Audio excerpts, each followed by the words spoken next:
시간은 어,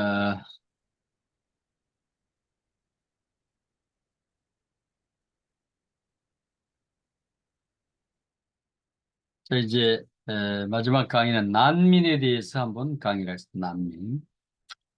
에, 두 가지인데 첫째는 난민의 발생의 원인과 난민이 왜 문제가 되는가. 두 번째는 난민을 우리가 어떻게 섬겨야 될 것인가. 뭐 이런 거죠. 네. 그 난민의 발생 원인은 여기 있습니다만 전쟁과 내전 그리고 종교적 갈등이 대단히 중요합니다. 전쟁, 요즘은 예를 들면 시리아, 아니 이제 어디입니까? 요즘은 이제 이스라엘과 또 팔레스타인 전쟁이잖아요. 또 전쟁이 우크라이나하고 러시아. 그러니까 이제 지금 현재 한 9천 명인가요? 그 러시아 난민들이 한국에 온 거예요. 와가지고 우리에게 난민으로 인정해 달라. 난민으로 인정하게 되면 그 사람들이 상대국이 정상화될 때까지 합법적으로 한국에 머무를 수 있거든요. 그러니까 이제 이런 게. 그래서 이제 한 9천여 명이지만 러시아 사람이 와 있다고 그래요, 지금. 그리고 이제 내전은 예를 들면 시리아 내전, 시리아 내전.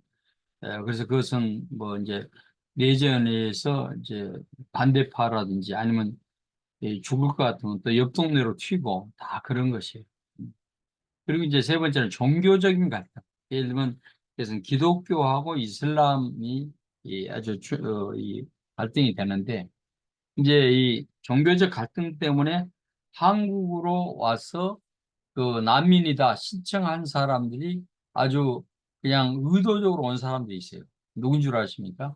이집트 사람들 같은 거. 이집트에서는 지금 붐이 이런데 뭐냐면 한국말로 사도신경을 외우는 것이 붐이래요. 왜 붐이냐?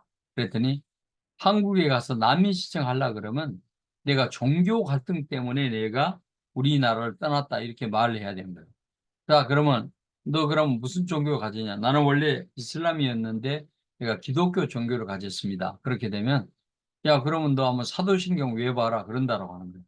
그러니까 이제 사도신경을 딱 잘 외우고 그러면 이 녀석은 진짜 종교 갈등 때문에 왔구나 해가지고 도장을 꽉 찍어준다. 이제 그런 설이 있어가지고 이제는 이집트에서는 갑자기 한국에 사도신경을 외우고 주기도문을 외우고 뭐 십계명을 외우고 뭐 그런다 그래요. 그래서 아주 참 좀 우습습니다만 그만큼 종교 갈등도 하나의 난민으로 이제는 오게 되는 그런 경향을 우리가 보게 됩니다. 우리 한국도 아프가니스탄에서 몇 명이 왔어요? 약 한 600여 명이 그때 정부에서 뭡니까? 큰 그 비행기, 그러니까 뭐 군용 비행기죠. 뭐 민간 비행기 같으면 여러분 앉으면 복사하고 또 좋죠. 뭐 화장실도 잘 가서. 근데 군용 비행기는 뭐 그런 것이 없잖아요. 근데 군용 비행기에 크게 싣고 가고 사람 그냥 거기다 잔뜩 실어가지고 오게 되고 그런 것들이 뭐냐면 전쟁 때문에 아니면 내전 때문에 발생이 되는 그런 난민들이 온다. 근데 이제 이런 난민들이 결과적으로 이 땅에 올 때는 이들도 뭘 취급한다? 다문화인으로 취급을 받게 된다. 이렇게 보시면 되겠습니다. 그래서 여기 보면 난민은 긴급성의 탈출, 어? 뭐 자발적 탈출이 있어요. 어, 뭐 자유, 고용, 기회를 위해서 또는 비자적인 이주, 빈곤, 비자발적인 이주, 그래서 빈곤 또 위험, 인신매매 등 이런 것들을 통해서 비자발적으로 이주를 하게 된 그런 경향도 있다. 이제 인신매매는 어떤 현상입니까? 알다시피 네팔에 있는 꼬마들을 어린아이들을 200달러씩 이제 주문 사가지고 그걸 사서 인도에 가가지고 뭐예요? 파는 거예요. 파는 겁니다. 인도에 가가지고. 그런데 이제 네팔 같은 데서는 200달러면 큰 돈이기 때문에 자녀를 실제로 그렇게 여자애들을 팔아버린 그런 경우가 있는 거예요. 사실 우리가 이런 것들이 얼마나 참 그 빈곤이 가지고 온 악순환인가 이런 부분을 생각을 해야죠. 이제 그래서 이제 이주의 이유 또 난민을 받아들인 지역사회 특성, 양측의 주관적 관점에 따라서 착취 대상이 되거나 통제받는 위험 인물이 있다. 그래서 이제 이런 통제받고 또 어떤 의미에서 고통당하는 그들에게 어떻게 우리가 선교적인 접촉점을 가져갈 것인가 하는 거죠. 난민의 발생 원인, 아까도 개괄적으로는 다 이야기를 했습니다만 더 구체적으로 보게 되면 난민에 대한 다양한 견해들이 존재한다. 그러나 일반적으로 국제사회에서 통용되는 난민이라고 하는 용어는 전쟁이나 박해 등 위협 때문에 타국에 피난하면서 자국으로 돌아가지 못하는 강제적인 이주자를 뜻한다. 그래서 난민의 상황은 특징 짓는 어휘 중에서 공포, 비통, 협박, 생존, 위험, 안전, 삶, 미래 등의 이런 것들이 핵심적인 그런 요소로서 이제는 자리 잡는 그런 이 난민의 발생의 요소가 있다는 것을 볼 수가 있겠습니다. 이 용어 자체만 해도 얼마나 우리가 소름이 끼칩니까? 그렇죠? 공포, 비통하고 협박이 있고 생존을 위해서 몸부림을 쳐야 되고 하는 거죠. 그래서 이제 방금 제가 세 가지 설명을 드렸듯이 정책인 요소와 또 전쟁과 내전 요소와 또 자발적인 그런 난민을 위해서 난민이 이제는 발생이 된다 하는 것을 보게 됩니다.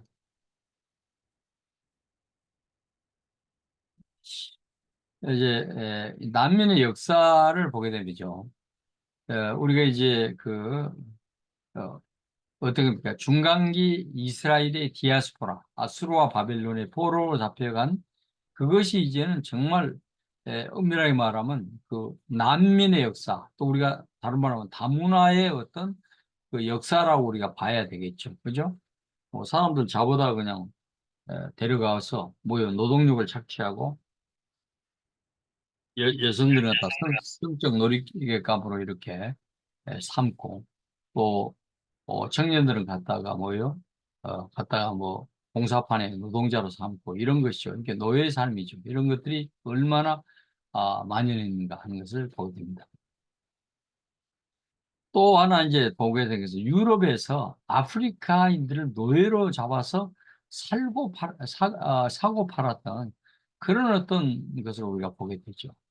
엄밀한 말하면 이것은 이제 우리가 미국도 따지고 보면 노예를 사가지고 이 농장에 배치하면서 미국이라고 하는 나라를 형성하고 만들잖아요.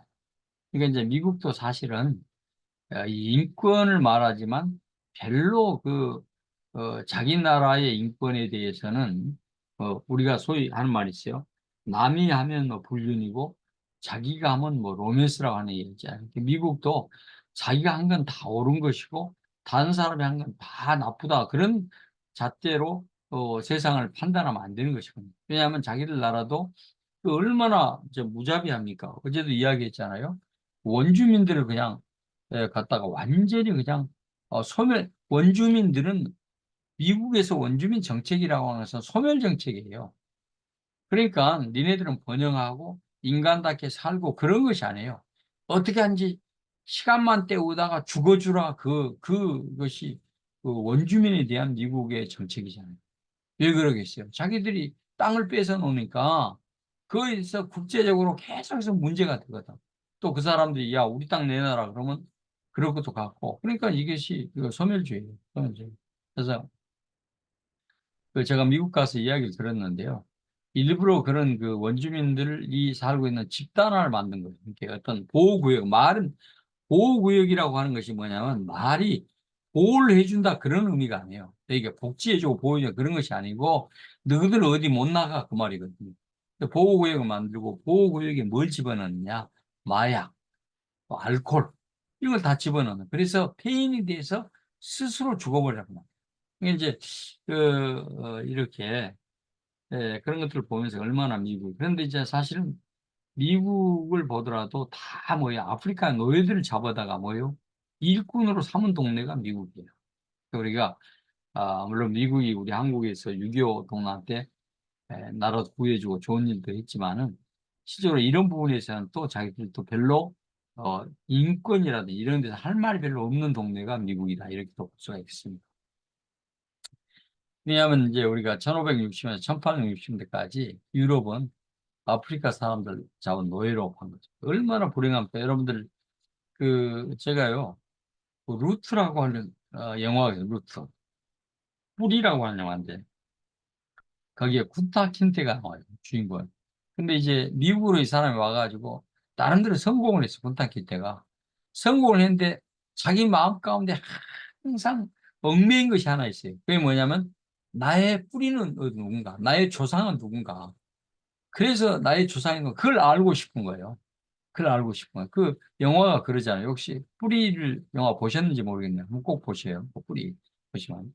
근데 이제 이 사람이 이제 나중에 어떻게 알아가지고 자기 고향 땅을 가는 거예요. 고향 땅을 가는데 그 고향 땅이 족보가 없는 거죠. 족보. 우리 한국은 그래서 족보가 얼마나 큰 역할을 하는지 몰라요. 우리가 우수한 민족이고 유산 가운데 정말 큰 것이 뭐예요? 족보예요. 족보입니다. 우리 족보는 뭐예요? 나는 충장공파거든요. 딱 보면 우리 족보가 나와요. 경상도 딱 나와요. 청령 우리 딱 나와요. 응? 나오는데 그러니까 나는 충량공파 멧돼손 딱 나오잖아요. 나온다. 그런데 이게 얼마나 큰 민족의 유산인지 알 수 없어요. 근데 이제 거기는 없어요. 근데 보니까 이것이 언어도 없고 뭣도 없고 그러니까 구전으로 이것이 족보가 온 거예요. 구전으로. 그러니까 이제 구타키 때 가가지고 이제 구전으로 자기 할아버지 이름이 이제 어떻게 나오는가를 계속 지키잖아요. 하루가 지나도 할아버지 이름이 안 나오고 이틀이 지나도 이렇게 그 구전이라고 하는 것은 뭐냐면 그 사람이 외운 거예요. 누가 누굴 낳고 누가 누굴 낳고 누가 누구의 몇 대손이고 누가 누구의 이렇고 이것에 대해서 구전으로 딱 말을 하는데 그 가운데 자기 할아버지나 자기 아버지 이름이 안 나온 거예요. 근데 그리고 이제 그 영화상으로 보면 막 졸고 이제 막 졸리고 막 죽겠는데 한순간에 자기 그 할아버지 이름과 자기 아버지 이름이 딱 나오는 거예요. 구타키테가 그걸 듣고 여기다. 여기가 우리의 뿌리다. 여기가 우리의 조상의 족보로구나. 이것을 그, 어, 찾아내는 것이 그것이 유명한 루트. 그 뿌리라고 하는 거 영화잖아요. 그래서 이게 뭐냐면 그럼 왜 뿌리를 찾아서 이 사람이 이 아프리카 땅으로 갔겠어요? 이것이 뭐냐면 자기 선조들이 다 뭐예요? 뭘로 왔어요? 잡혀가지고 노예로 팔려와가지고 미국에서 살고 그래서 나중에 후손들이 이제 결과적으로 지금 노예가 해방되니까 지금은 노예 제도가 이제 법적으로 해방됐잖아요. 링컨 대통령이 위대한 일을 했습니다. 그래가지고 한데 바로 이런 것들이 가지고 난민과 우리는 밀접하게 관계가 되어 있다는 거죠. 이제 한국도 따지고 보면요. 지금 현재 세계에 흩어져 가 있는 엄밀하면 난민들이 몇 명이란가? 780만 명이 됩니다. 한인 디아스포라가 세계에 나가서 지금 흩어져 있는 한인들이 거주한 이 숫자가 780만 명. 대단한 거예요. 여러분 이거요. 한인이 디아스포라의 세계 3위입니다. 1등이 어디 줄 알았어요? 중국이요. 1억 2천만 명이거든요. 그 다음에 이스라엘이 1200만입니다. 근데 한인들이 780만 명. 그래서요, 이 한인 디아스포라라고 하는 것이 대단히 중요한 하나의 힘이에요. 한국에서는 힘입니다. 응? 그 사람들이 뭐예요? 조국을 생각하고 뿌리를 찾을 때 어디를 찾겠어요? 한국을 찾는 것이요. 한국을 찾는 것입니다. 그래서 이런 것들이 아주 중요한 요소가 있는데 불행스럽게도 우리가 6.25 동란은 약 600만 명의 피난민들을 양산하고 결과적으로 피난을 통해서 이들이 흩어지게 되고 세계도 마찬가지고 이 전쟁 통해 수없이 많은 사람들이 흩어지게 됐다. 그러다 보니까 이들이 난민으로서의 삶을 살 수밖에 없다라고 하는 거죠. 자, 해외 난민을 한번 보도록 하겠습니다. 난민 문제가 국제적으로 다뤄지기 시작한 건 20세기 후반부터 했다라고 하는 거죠. 러시아의 볼세비키 혁명과 내전으로 말미암아 약 150만 명이 이제는 러시아를 떠나게 됐다. 뭐 이런 이야기죠. 또 2차 대전에는 이제 뭡니까 이 히틀러의 박해로 인해서 유대인들이 박해당하고 약 250여만 명이 남이 독일을 등지고 세계 각지로 흩어지게 되고 또 1948년에 팔레스타인 전쟁, 특히 1975년에 베트남 대망 이후에 보드 피플, 이런 것들, 또 우리가 이제 유고 내전이 유고가 있었잖아요. 또 유고와 보스니아의 내전으로 말미암아 이제는 또 철저하게 난민이 발생하게 됐고요. 또 유고 연방의 해체 이런 과정에서 있겠죠. 또 이런 것으로 말미암아 또 어디 뭡니까? 그 인공청소. 그래서 이제 인공청소를 하는 말은 뭐냐면 그 동유럽 국가들에서 사실은 종교가 틀려요. 한쪽은 이슬람이고 한쪽은 기독교. 기독교 계열이 힘을 잡았을 때 이 이슬람교를 말살시켜 버렸다. 이게 인공청소 개념이거든요. 그러니까 사실은 이 우리가 이제 제가 스페인을 가봤는데 스페인에 그 큰 일을 해놓은 왕이 있어요. 여왕인데 이름이 이사벨라 여왕입니다. 근데 여러분 이사벨라 여왕이 큰 일을 했는데 그 역사적으로 두 가지 일을 해요. 하나는 스페인이 원래 네 나라로 나눠져 있어요. 근데 그것을 이사벨라가 통일한 거예요.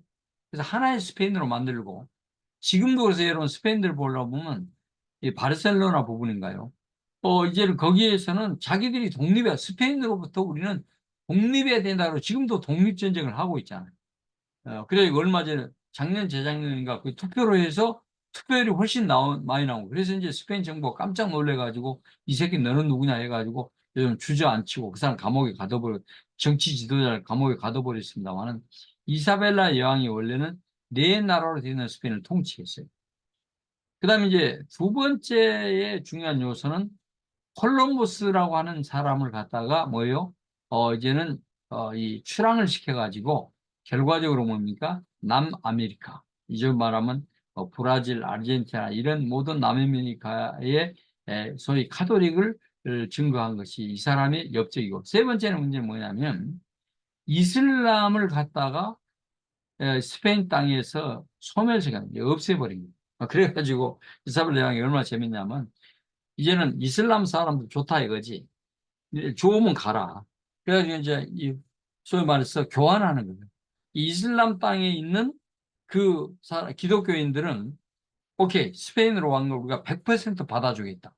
그 대신 스페인에 살고 있는 이슬람들에게는 기회를 준 겁니다. 오케이 기독교로 개종하든지 아니면 니네 땅으로 가든지 두 가지를 선택해라. 그래가지고 이제는 간 사람은 가고 남은 사람들은 기독교로 개종시키는 것이 누구냐 그러면 사실 이사벨라 우리가요 터키를 여행하다 보면 구른데유라고 하는 거예요. 구른데유가 뭐냐면 지하 도시를 보는 곳이에요. 터키에 가서 지하 도시를 딱 보면 여러분들 이제 구른데유 가면 그냥 지하 도시 갔다가 옛날에 지하 도시가 이렇게 있었구나 이것만 보고 나오면 별로 의미가 없어요.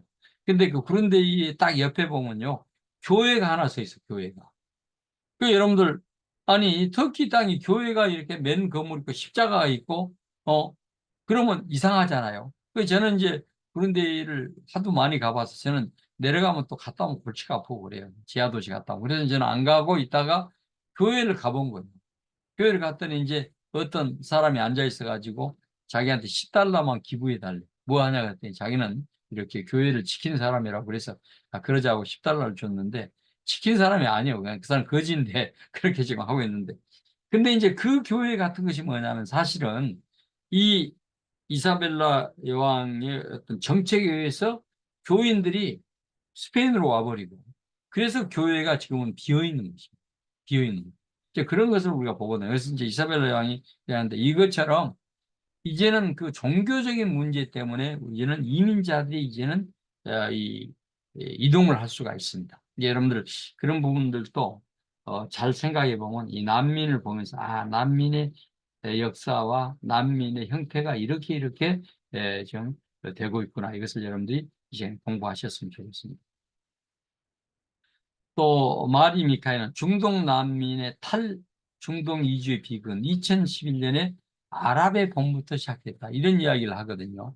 시리아의 경우는 2017년 4월 달에 월드 비전의 통계에 의하면 630만 명의 시리아인들이 자국에서 실향민이 되었고 500만 명의 난민이 500만 명이 난민이 되었다. 그래서 인구가 2,300만 명인데 약 1,100만 명 이상이 국가를 떠나거나 실향민, 자기 땅에서, 자기 고향에서 살지 못하고 떠돌게 되는 어떤 그러한 사람들로 됐다. 그래서 이제는 난민이라고 하는 것이 아주 대단히 큰 어떤 국제적인 문제가 된다라고 하는 것을 보입니다. 그래서 지금도 시리아 난민들 때문에 유럽은 몸살을 앓고 있다. 이렇게 보시면 되겠습니다. 또 여러분들 최근에는 이제 미얀마 이 군부 쿠데타가 나와가지고 이제는 약 뭡니까 이 20만 명 넘게 이제 난민이 발생됩니다. 또 산쪽으로 들어가 버리고 또 태국 쪽으로 넘어가 버리고 살 길 위해서 막 그렇게 넘어가는 이것이 또 난민하고 관계가 됩니다. 그래서 이제 난민 지역은 엄밀하면 국제적으로 보호가 됩니다. 난민 지역에 도착하면. 그래서 보호가 되니까 난민들은 이제 먹을 것도 다 국제적으로 줘요. 줍니다. 그리고 이제 거기에서 학교도 세워가지고 공부도 시키고 다 그게 난민지. 근데 어떤 의미에서는 그래서 이제 난민 지역에 들어가 버리면 난민 지역에 들어가 있는 사람들이 현지인들보다도 더 뭡니까? 이 삶의 이 형편이 나을 수도 있어요. 왜냐하면 국제적으로 도와주니까 그렇습니다. 그런데도 불구하고 그들은 자기 땅에서 살지 못한 데서 오는 그런 여러 가지 그 힘들고 어려움이 있다라고 하는 것을 봐야 됩니다. 여기 이제 통계가 나왔네요. 우크라이나 난민이 내가 2022년 2월 24일 내가 이 책을 쓸 때 봤더니 우크라이나 난민이 516만 명이나 남습니다. 주로 이제 이 사람들이 폴란드를 간 경우가 많아요. 근데 폴란드는 그 우크라이나 난민들을 굉장히 즐겁게 받아준 것이에요. 근데 지금은 이제 폴란드에서 다시 우크라이나 이제 전쟁이라고 하는 게 지금은 좀 지역적으로 일어나잖아요. 그러니까 이제 가게 되는데 이런 어떤 현상들을 우리가 많이 보게 됩니다. 세계에서는 2018년도 말에 의하면 7,080만 명이 모이면 강제적인 이주가 있었다. 이렇게 보게 됩니다. 그래서 이제 이런 이주민 현상이 세계적으로 약 1억 명이나 있게 됩니다. 그것을 보게 됩니다. 이제 한국을 봤더니 2021년 9월 달에 누적 난민 수가 72,800명이었더라라고 하는 것을 보게 됩니다. 국가적으로 얘기가 쭉 나왔습니다만 중국, 파키스탄, 카자흐스탄, 또 러시아, 이집트, 인도. 요즘은 러시아가 많아졌다니까요. 왜냐하면 전쟁 때문에 이제 와가지고 자기 나라로 안 가고 나는 전쟁 난민이다 해가지고 난민 신청을 한 거예요. 난민 신청을 일단 해놓으면 결과가 어떻게 되는 데까지 스테이 할 수 있는 그런 권리는 있거든요. 그래서 이런 것들을 지금 있다 이렇게 보시게 됩니다. 또 2018년도에 한 해 동안의 주요 신청국 수는 카자흐스탄, 또 러시아, 말레이시아, 중국, 인도, 파키스탄 이렇게 이제 많아지고 있다라고 하는 것을 이제 보게 됩니다. 특징 가운데 하나는 2010년 아랍의 봄 이후에 파키스탄, 이집트, 시리아, 예멘, 모로코, 이란 등 이슬람권에서부터 난민 신청자가 증가되고 있는데 이것은 뭐냐면 사실은 종교적인 요소를 가지고 저희들이 접근을 하고 있다. 이렇게 보시면 되겠습니다. 또 여러분들 이제 이거 한번 그 신문에도 크게 나오고 있지만 지금까지도 아마 문제가 해결이 안 되지만 2018년도 5월 달에 제주도의 예민 난민과 예멘 난민이 500여 명 가량이 왔어요. 왜냐하면 이제 탈레반들이 이제 카불을 점령하면서부터 이제는 이제 들어오게 되고 그 예멘 난민들은 정치인 거잖아요. 정치적으로 자기들이 그 뭡니까 그이 예멘이라고 하는 것은 이슬람 국가인데 저 이슬람의 강성 이 군들이 이 정권을 잡게 되면 그냥 그동안의 전 정권의 앞잡이였던 사람들은 그냥 죽이고 막 그런 거거든요. 그러니까 이제 이 사람들이 난민이라고 하는 요소를 통해서 배를 타고 제주도에 와가고 내리자마자 난민을 신청해 버립니다. 근데 이것은 해결이 어렵고 또 이제 예멘 난민 뭡니까 이 탈레반의 이 뭡니까 그 말미암아 이제 391명이 이제 한국에 왔는데 이것도 이제 논쟁거리가 된다 이렇게 볼 수가 있겠습니다. 그래서 아프가니스탄이죠. 아프가니스탄에 이제는 그 카불이 점령되고 결과적으로 한국에 조금 부역했다. 한국 군인들을 도왔던 이런 모든 사람들이 거기 현지에 있으면 죽으니까 이제는 한국으로 이제 망명시켜서 큰 비행기를 가지고 데려오게 된 것도 우리가 보게 됩니다. 자, 그러면 이제 난민이 되어지는 과정 가운데 이들의 삶을 보게 되면요. 이거는 이제 탈북자들과의 뭐 똑같아요. 탈북자들하고 똑같다 이렇게 봅니다. 이 난민들은 자기 고국을 떠나서 충격적인 고통을 받게 돼요. 첫째는 본국을 떠날 수밖에 없는 경험들로 인해서 정신적으로 외상을 입게 되죠. 또 탄압과 차별, 또 위협적 행동, 고문 등이 이 속에 포함되는 거죠. 그래서 이제 제가 이제 이 난민에 대한 책을 읽다가 어느 소년이, 소년이 아니죠. 어느 처녀인데, 자기가 어떻게 난민이 될 수밖에 없는가 그걸 글을 썼더라고요. 근데 그게 글이 뭐냐면 정말 예멘인가 어느 지역인데 정말 정권이 바뀌자 이제 그 정권을 잡은 사람들이 자기 집을 갑자기 쳐들어온 거예요. 와가지고 새벽에 자기 보는 데서 가족을 죽였는데 자기는 다행히 막 총을 쏠 때 책상이 있는데 책상 밑으로 어떻게 숨었대요. 그래가지고 다행히 자기가 여기서 빠져나왔는데 그런 것들을 이제 가지고 그런 트라우마를 가지고 이제는 한국 오게 되고 그런 과정을 쭉 쓰는 것을 이렇게 보게 됩니다. 그것처럼 이제 탄압과 고문 이런 것들이 이제는 에, 트라우마 작용입니다. 둘째는 탄압이나 고문을 받는 피해자는 매우 취약한 상태이기 때문에 탈출 혹은 이주 과정에서 또 정신적인 외상을 유발하는 사건이 놓치기 쉽다. 그래서 이제 며칠씩 걸어서 가는 도보 여행, 또 폐쇄된 공간의 감금, 또 식량 및 식수 부족, 또 빈번한 강도, 또 여성에 대한 감각, 또 갈취를 당하는 이런 문제들이 아주 발버둥 치면서 자기들이 이제는 그 난민의 그 삶을 살고 있다는 거죠. 세 번째는 주재국에서 자리를 잡으면서 겪게 되는 외상이 있습니다. 무기한의 구금, 비우호적인 법률 제도와 궁핍. 그렇죠. 또 이 가족과의 분리. 가족과의 분리는 뭐예요? 지금 현재 미국도 그러잖아요. 멕시코에서 사람이 넘으면 꼬마하고 얘하고 넘어왔는데 얘는 미국에다 놔두고 이 어른들은 자기 고국으로 돌아가라. 그래가지고 이제는 그렇게 뭡니까 예, 분리시켜버린 거죠. 그러다 보니까 이 난민이라고 하는 것이 대단히 어려운 요소를 우리가 가지고 있다는 것입니다. 두 번째 생각해 볼 수 있는 것은 난민촌과 거주 문제. 난민촌이라고 하는 것은 난민이 돼가지고 어떤 나라로 오게 된 그 어느 한 장소를 난민촌을 만들어 가지고 그곳에 이제 그들을 집단으로 이주시키고 그곳에 살게 만드는 것입니다. 그게 난민촌이죠. 그게 난민촌이 사실은 인구가 좀 과밀이란 말이에요. 그리고 또 비위생적이고 또 뭡니까? 또 아무리 잘해준다 그래도 영양실조 부분이 있고요. 또 질병의 문제, 결핵이라든지 홍역이라든지 이런 전염병 문제, 또 여성의 성범죄 이런 것들이 이 노출됨을 통해서 굉장히 뭐요? 어려운 문제가 이제는 해결되고 또 이것이 장기간으로 난민 문제가 되게 되면 그 속에서 대단히 또 어렵고 이 슬프고 외롭고 그리고 정말 그 지역에서 탈출할 수 없는 그런 이 고통과 어려움이 있어진다. 것을 보게 됩니다. 세 번째는 이제 법률적인 문제예요. 거주를 위해서 한데 예를 들게 되면 예멘인들이 그때 500명이 와가지고 예멘인들이 그때 500명도 왔지만 그 전에 온 사람까지 합해서 총 909명이 이제는 한국에 와가지고 난민 신청을 했는데 한국에서는 그중에 30명만 받아준 거예요. 나머지는 뭐냐면 너희들을 그냥 스테이 하기는 있다가 니네 나라가 정상화되면 니네 나라로 가야 된다. 그러니까 이제 이런 것들이 결과적으로 아주 뭡니까 이 스테이 하는데 어렵고 법률적으로 이 저촉이 되면 어렵다라고 하는 것을 보게 됩니다.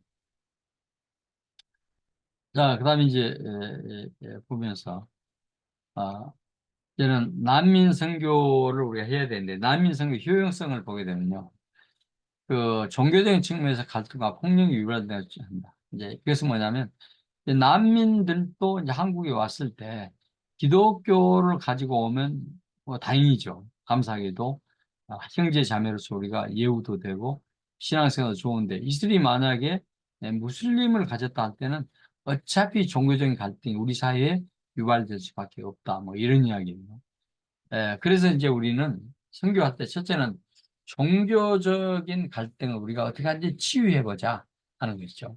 그래서 이제 종교가 이렇게 상충될 때 그들을 어떻게 하든지 우리가 대화를 통해서 복지를 통해서 또 그리고 사랑을 통해서 그들의 마음을 바꿔서 어떻게 해야 된다?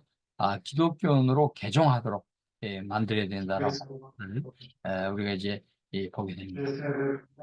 그래서 여기에서 이제 그 하나 예가 세스 케이퍼 데이라는 사람의 이제 글이 있는데 지금 누가 또 이렇게 그 여러분들 그 스피커 좀 닫아주세요.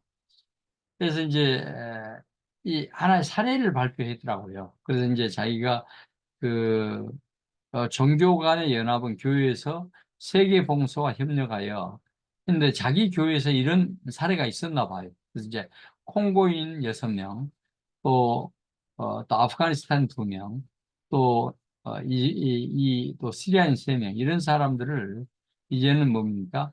하나의 교회에서 나중에 정착시켜서 결과적으로 이제는 기독교인으로 만들었던 그런 사례를 이제 이야기를 이제 하고 있습니다. 그래서 이제 이런 사례들을 보게 되면 얼마든지 우리도 이 다문화인들, 또 난민들 이런 사람들을 기독교인으로 만들 수 있는 그런 것들이 아니 미국 사람이라도 하는데 우리 한국 사람 못할 이유가 뭐가 있습니까? 그러니까 분명하게 길이 있고 우리가 할 수 있다.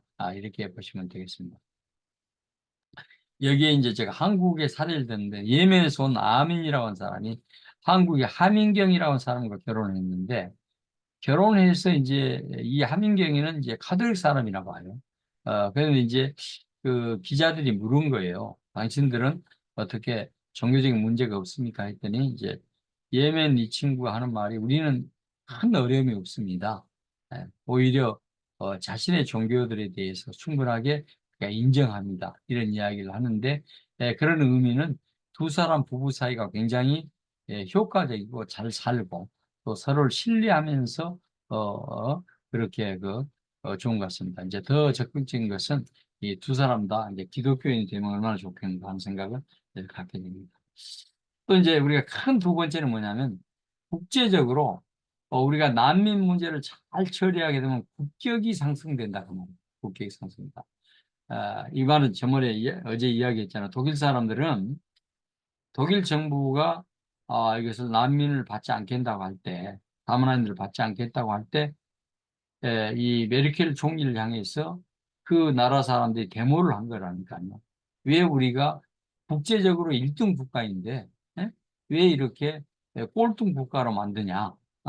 우리가 이 1등 국가로서 세계적인 책임을 다하지 않으면 어떻게 우리가 1등 국가가 되냐? 그래가지고 이제 독일 그 메르켈 총리를 압박해가지고 이제 이민자들을 이렇게 받는 그런 현상인데 그것이 국격과 관련돼 있다. 그래서 이제 이런 부분에 우리가 자신감을 가지고 국격 상승을 위해서라도 위해서 이 뭡니까 난민들을 처리해야 되겠다라고 하는 것을 이제 보게 됩니다. 사실요 이 사람들이 와서 일을 해주면 좋아요. 특별히 농촌 같은 데 보면요 정말 일할 사람들이 없잖아요. 도시 공장도 그렇습니다. 농촌 같은 경우는 만약에 적기에 농산물을 채취하지 못하면 다 썩어버리거든요. 그랬을 때는 이런 사람들. 그래서 이제 예멘 난민들도 제주도에서 있으면서 그 농장에 가서 귤밭이라는 게 있는데 많은 일을 하는 거예요.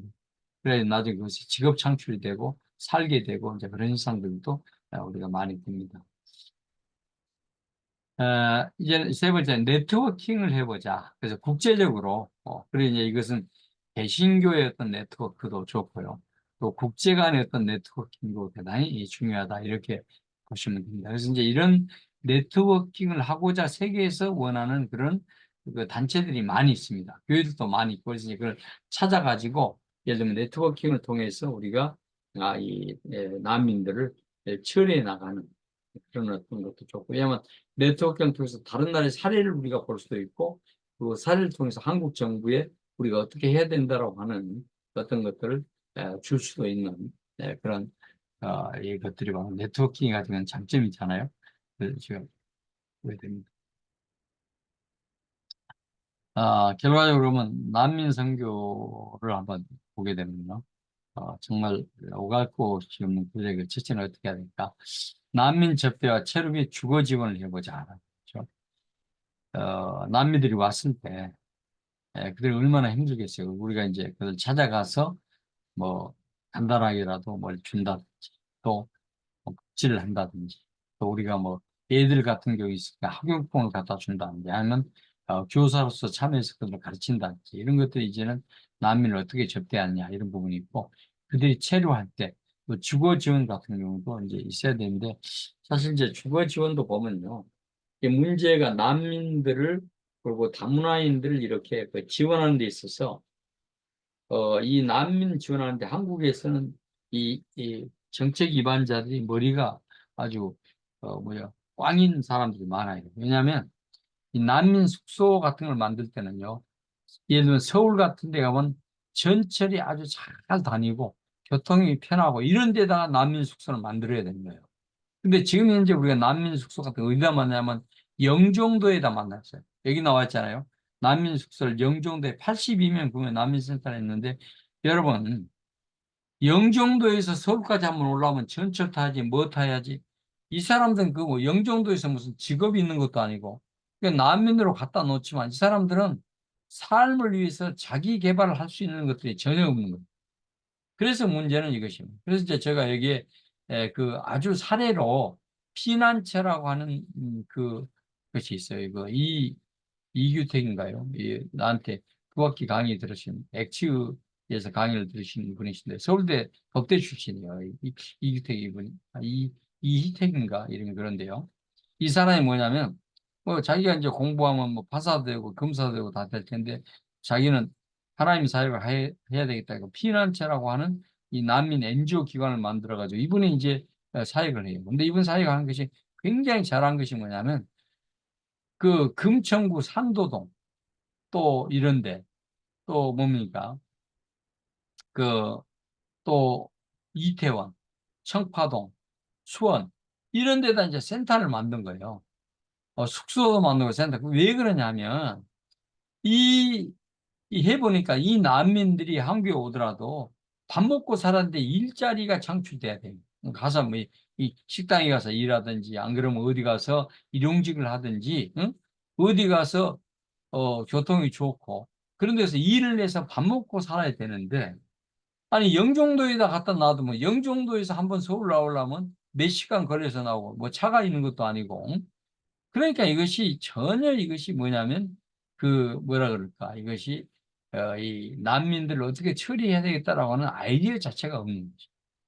그래서 우리가 이제 이런 것들을 보면서 정부가 얼마나 헛된 일을 하고 있는가 이것을 우리가 이제 보게 됩니다. 그래서 이제 이 피난처 이호택 이분이 하시는 것을 제가 사례로 여기다 드러났는데 아주 참 재밌어요. 이분은 이제 정부에서 얼마씩 주더 처음에는 피난처한테 얼마씩 주는데 하도 간섭이 많아가지고 안 받겠다 그러고 오히려 그냥 스스로 셀프 서포팅 하신다고 그러는데 굉장히 아주 참 의지가 분명한 그런 사역자다 이렇게 볼 수가 있습니다.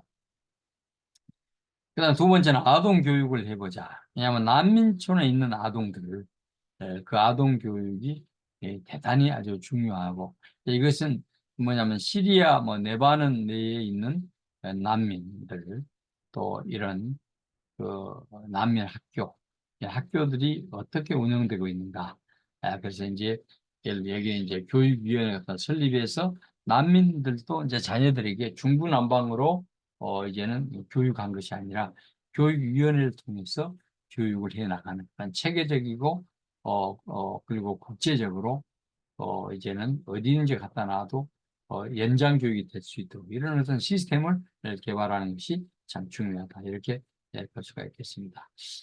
이제 세 번째는 직업 창출을 위해서 노력을 해보자 하는 거죠. 청소부라든지 이런 것들을 위해서 우리가 아, 효과적으로 직업 창출을 해 나가는 그런 어떤 이 선교를 해보자. 그죠? 그래서 그 직업 훈련 같은 것도 소개해주고 또 필요에 따라서는 우리가 좀 서포팅을 해서라도 직업 훈련을 받게 해서 그들이 왜냐하면 우리가 그들을 후원해 준다라고 하는 의미가 어떻게 해서 그들은 한국에 올 때 무슨 돈을 싸지고 온 사람 같으면 뭐 그냥 편하게 사는데 대부분 보면 그냥 그 뭐 배나 비행기나 타고 뭐 몸만 빠져나오고 이렇게 해서 난민의 경우가 많단 말이에요. 그러니까 와서도 이 사람들이 그 직업을 얻으려 그러면 뭐 지금 훈련소에서 공부해야 되는데 이런 훈련비도 없는 경우가 많다라고 보십니다. 그다음에 이제 난민 NGO를 통해서 선교를 해보자. 아까 NGO는 지난번에 제가 이제 이야기했습니다만 아까 이오텍 그 이야기했잖아요. 비난처 이오텍 같은 경우가 1999년 6월 11일 창립해가지고 이제 사역하는데 이런 어떤 NGO 단체에 있는 이런 NGO들을 적극적으로 활용해서 우리가 돕고 활용해서 우리가 사역을 해나가야 되겠다 생각을 갖게 됩니다. 자, 이제 결론인데요. 이제 전쟁과 부족들의 내전 그리고 종교적인 박해로 인해서 난민이 생깁니다. 난민 되는 과정 가운데 대단히 어렵고 난민에 대해서 우리 땅에 왔다고 할지라도 그들이 대단히 어려운 상태에서 살고 있는 거죠. 그래서 그들에게 어떻게 우리가 섬겨야 될 것인가, 어떤 눈으로 우리가 그를 쳐다봐야 될 것인가 하는 부분을 이번 시간에 우리가 공부를 했습니다. 여러분들 더 중요한 것은 저 책을 통해서 여러분들이 더 깊게 보시고 또 연구를 하셨으면 참 좋겠습니다. 오케이. 오늘 여기까지 강의를 마치겠습니다. 혹시 질문 있으면 해주시기 바랍니다.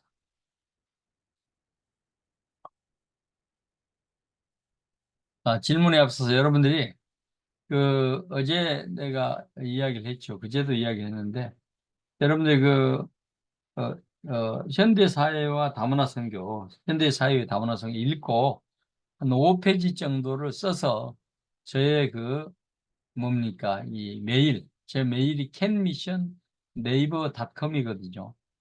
그래서 우리가 아마 처음에 이 프로그램을 소개할 때 거기에 그 있을 거예요. 없으면 제가 이따 오후에라도 한번 다시 보내드리겠습니다만 거기다가 여러분들이 내가 5페이지 읽었습니다 하고 읽은 것을 써가지고 나 메일에다 넣어주십시오라고 하는 것입니다. 넣어주시면 그때 이제 넣어주신 걸 보고 그것을 보고 뭘 해야 됩니까? 제가 이제 여러분들을 위해서 이분이 아주 착실하게 공부를 잘하셨구나 해가지고 수료증을 이제는 드린다. 그 이야기를 제가 이야기를 했습니다. 그래서 꼭 그렇게 해주시길 바랍니다. 네, 알았어요? 오케이. 네, 알았습니다.